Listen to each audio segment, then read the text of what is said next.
In 1985, my family changed towns. We moved, and I was thrust into a new environment in the middle of my middle school years, which I maintain is the most difficult time for a kid in terms of their school life.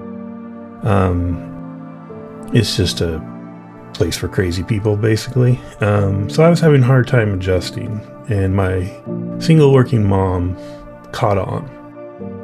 Fortunately, she had a friend at her work who knew a neighbor kid who she knew played a lot of games that my mom had related were things I liked, nerdy games, and a connection was made. I was invited over, and it was just a life changer for me. I created a new friend group, and these guys, they were all a little older than me. They were late high school, and I was middle school, but they were just the coolest, and they were open and welcoming, and we played the coolest games in the world, to me.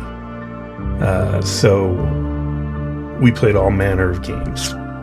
Well, ironically, not D&D so much. They were playing Tunnels and Trolls, Star Frontiers, Top Secret, Gamma World, some more obscure like FGU games, which were a lot crunchier, and I doubt I really understood the rules while I was playing them back then. But it was a lot of fun. And then the next summer, a friend brought this box to the table to run a new game, and it was that iconic Ghostbusters logo. And we played the Ghostbusters role-playing game, and we had a blast. It was not like any of the other games we had played. You had attributes that were just like dice values, and you were chucking a bunch of dice. And it was a ton of fun. The only other game similar maybe would be Tunnels and Trolls, where you rolled a bunch of dice to do combat, but this was rolling a bunch of dice to do everything. It was a lot of fun. Anyway, cut to being a freshman in high school, and I have acquired the Star Wars role-playing game. Both these products by West End Games, by the way. And the Star Wars role-playing game was a slick hardcover book that used a similar system to Ghostbusters, which should now become known as the D6 system. And it was a ton of fun, man. I had two gaming groups at like the age of 16 or 15. One, these guys I had met the summer before and was playing at one of them's house. He had a great setup. He had a little separate, detached sort of, I don't know if it was supposed to be a garage or one of those mother-in-law homes, but he had turned into his game room. It was mostly filled with a giant pool table that we would play on. There was a wood stove for some reason, but in the back corner was a TV with a Commodore 64 on it. That's a computer in the old days for some of you. And it was just a blast. So now I had a second friend group, and we would play mostly at lunch at school. There was an auxiliary room in the library that we took over, and honestly, with all the goofing around and BSing that would go on, we maybe got like 10 minutes of gameplay in on any given day. But we absolutely, each day at school, we lived for that lunch break.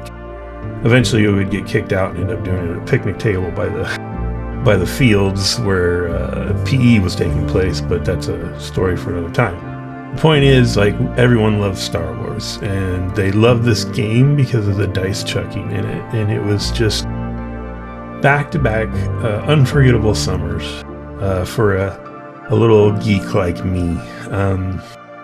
It was a blast, and cut to modern day, just a couple months ago, I'm discussing with Jeremy, the head of this channel, and some other guys, and I was like, I really want to play a spaghetti western. You know, I'm in love. I've always loved spaghetti westerns, and I think they bring a lot of genre verve to the table that normal Westerns don't, and they don't skimp on the action or the drama. So we were back and forth. What system would be good for this? Would it be like Outgunned? Okay, I could see that, but Outgunned is a very top-line adventure. It's about being the heroic person in a lot of ways. There's no John Wicks really in a spaghetti western. It's gritty. It's a little grim sometimes. It's dramatic. There should be like downbeats and betrayals and suffering for the heroes. Let's be honest. Your heroes in a spaghetti western go through a ringer, and so I was like, what are we gonna do? Lots of ideas. GURPS, a little too tactical and crunchy for me. What else? And then someone, I think it was Jeremy, said, what about the D6 system? I was like, oh yeah, okay. Because it's not only fun to play, like the dice chucking and the smoothness of that resolution is so fun and easy, but it's very customizable. And immediately the wheels started turning, and got a little spreadsheet open. I started putting in facts about the game. I started doing a little research on the old D6 system, the licensable stuff that we'll talk about in this video I'm opening here. And then Open D6, which was a wonderful thing around for a while. And then a lot of different licensed versions of D6. And I just fell down this rabbit hole. I had no idea the dramatic, complicated history of the D6 system. And it's utterly fascinating to me. It took a while. It took a long while just to get all the facts straight for this relatively short video, as you'll see. But I find it very interesting, and if it inspires anybody who's never tried the D6 system to try it out, I hope it does. It's a lot of fun. I march forward with my Western game, unsure if it's going to be an unofficial thing that never gets to be shared because the licensing is really murky right now, or maybe I splinter it off. You can't copyright mechanics, so if I avoid verbiage and maybe tweak the system a little bit, which it's really easy to do with the D6 system, maybe I'll just put it out on drive-thru or itch or something. But either way, it doesn't matter. My whole point of this is the history of this game is a trip, and I hope you enjoy the video coming up, and I hope you give the D6 system a try. Thanks.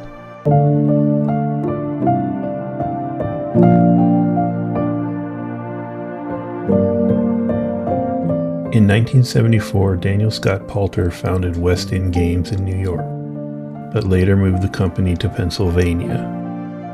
The company took its name from the West End Bar near Columbia University.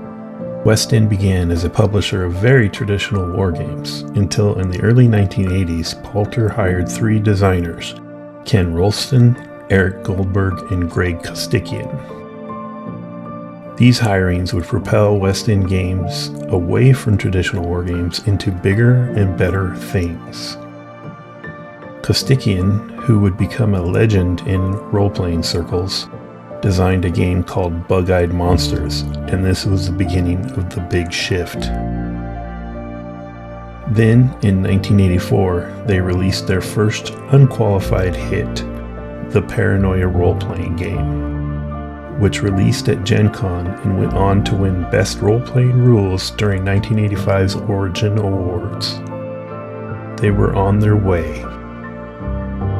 Propelled by success and legitimacy, West End acquired a license to produce a Ghostbusters role-playing game in 1986. The Ghostbusters system was the beginning of D6. So let's take a moment to discuss the D6 system. At its heart, D6 is a simple, fast dice pool system. Unlike traditional role-playing games, characters are rated with a dice value in attributes and skills. A game master will determine a difficulty for an action, and the player adds a relevant attribute and skill value together and rolls that many dice, hoping to exceed the difficulty number. Over the years, the system has added many options, like powers, feats, different health systems, character and fate points, but at its heart remains the very intuitive dice pool system that got it started. It is a system that was beloved and may be the first viable dice pool system in a popular role-playing game after Tunnels and Trolls. Back to the history. In 1987, West End released the Star Wars role-playing game. It would become wildly successful, landing in a bit of a dry spot for Star Wars between Return of the Jedi and the release of the prequels. It exceeded sales expectations. So successful, in fact, that Lucasfilm considered its materials as valid sourcebooks of Star Wars canon, and famous author Timothy Zahn was given the books before writing the Thrawn trilogy. Things developed in the game are used in Star Wars media to this day. Then, in 1998, following releases like Torg, Master Book System, and the Hercules and Xena role-playing game, West End filed bankruptcy. In 1999, Humanoids Publishing, through a subsidiary called Yeti, formed West End Games aka D6 Legends Incorporated, and purchased the intellectual property of the former West End Games. Unfortunately, the Star Wars license was quickly lost to the new big boy on the block, Wizards of the Coast, who quickly published their own Star Wars RPG in 2000. In 2002, the new West End made its D6 Classic, D6 Legend, and Master Book system, along with Torg, available for license to other publishers. Eric J. Gibson purchased West End through his company Purgatory Publishing in 2003. Under Purgatory, a revised edition of Torg and Open D6 were released, but it wasn't a profitable venture. In 2007, Purgatory announced a new sci-fi game called Septimus and offered pre-orders.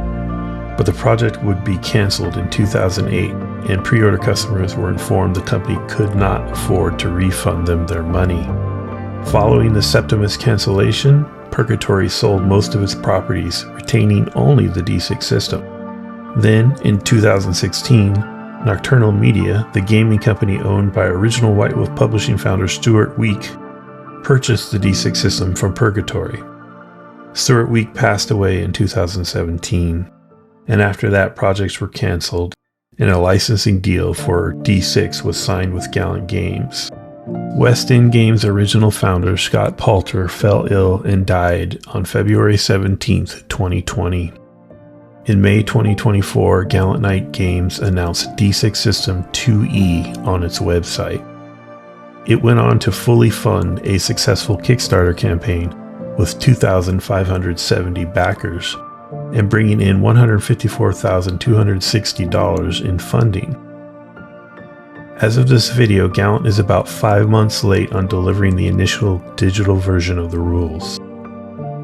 I inquired with Gallant Knight Games about the return of an open D6 license, and they said that would be up to the owners of the property, but their version would receive a wide release following Kickstarter fulfillment.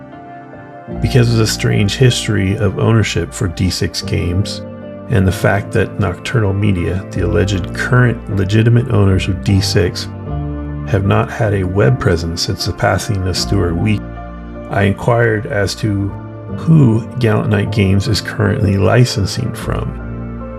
They have chosen not to respond to this question, which is a lack of transparency and goodwill that I find discouraging.